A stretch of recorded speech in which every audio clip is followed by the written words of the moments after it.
dahil dyan, umpisa na naman natin yung ating sinikang. So yan, may baboy tayo dito. So kangkong lang, and of course, tanggalan natin ito para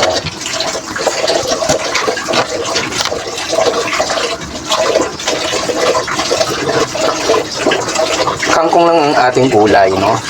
So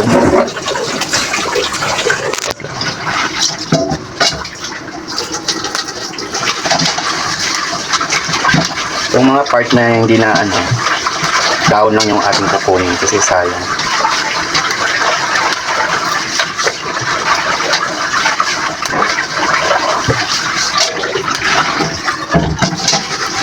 Wala naman kasi yung kumakain ng gulay, guys, kaya kangkong lang, and then the gabi.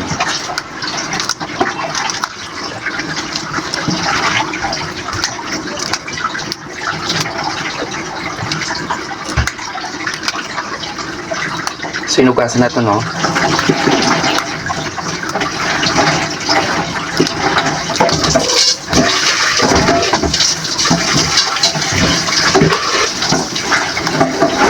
So, busy siya. So, ayan. Ito na yung ating gulay. And then, ito yung ating gabi. Aray, ito na. Ano? Tapos ito yung ating siling mamaya na, and then of course. So ayan guys, yung sinigang natin, sinumpisan ko na, pinapuluan natin ng yung papoy with salt, and then sibuyas, and then kamatis. Antayin natin siyang lumambot. Nilagyan ko na rin siya ng paminta. So yung iba kasi diba ginigisa pa siya, guys. Ayaw kasi ng masyadong ma-oil. So yan, hindi na natin siya gigisahin, and lang natin siyang lumambot. So masarap naman na yan. So dahil nakalipas na yung 1,000 years, bubuksan na natin yung sinigang natin. So kumukulors. Ayan. So ilalagay na natin, guys, yung gabi para lumambot. At magiging malapot yung sabaw. So ayan, tatakpan na naman natin ulit. Kailangan lumambot ang ating baboy. Ayan guys, lumambot na lumambot. Masarap kaya to. So dahil nga sinikang, lalagyan natin siya ng kalamansi. Dahil nasasayang din to, guys, pag hindi natin ginamit. So gagamitin lang natin para may vitamin C pa rin.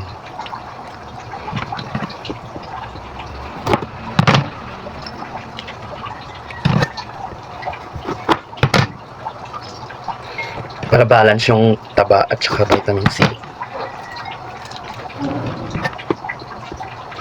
You know, kailangan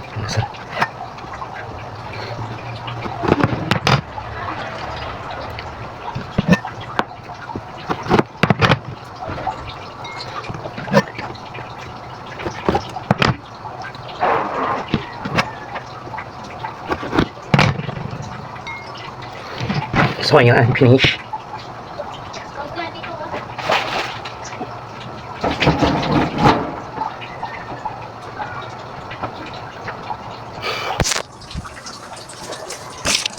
Siyempre, isasawag na natin siya.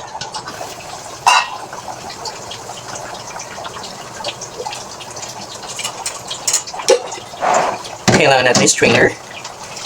That's it.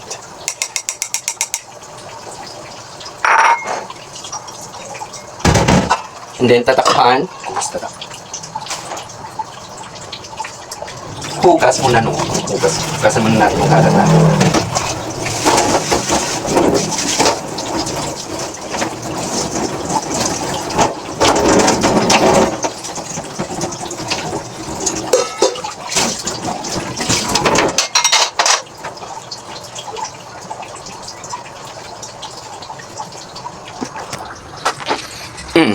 Binuksan na natin, guys. Titingnan na natin kung malambot na yung ating baboy. So, medyo may katigasan pa kasi medyo ata itong matanda na ata itong ating baboy. Pero okay lang yan, guys, no? Pasasan ba yung lalambot din yan? Parang siya lang, no? Lumambot din. Another 100 years. So, titingnan natin, guys. Kung malambot na siya. Masarap kasi yung malambot yung ating baboy.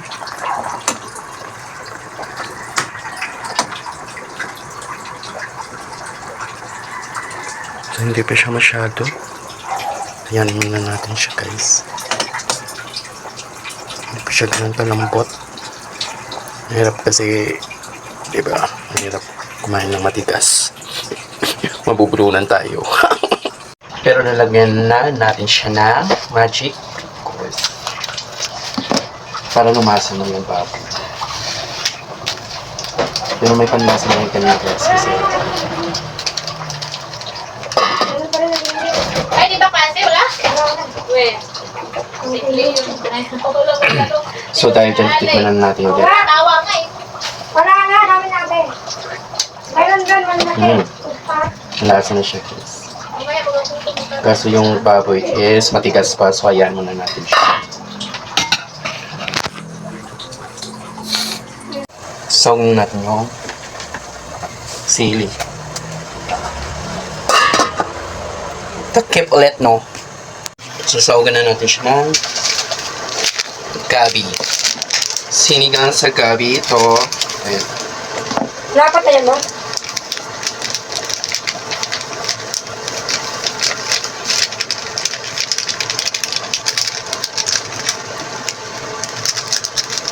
Mm.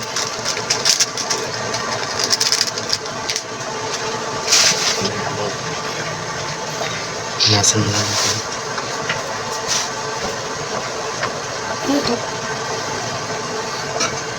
Hahaluin ang iyong pork ito. Titikman, syempre.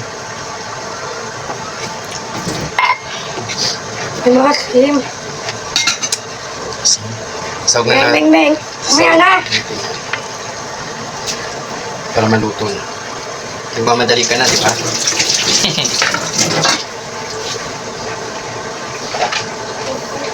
So, ayan. Sinigang ito. So, sinog na natin siya, guys. Antayin na lang natin. So, tatakpan natin ulit. Of course. Ayun lang. Ayan na yung finished product natin, guys. So, pwede na yan, guys. Papatayin na natin. Okay, don't forget to like and share. Love you all.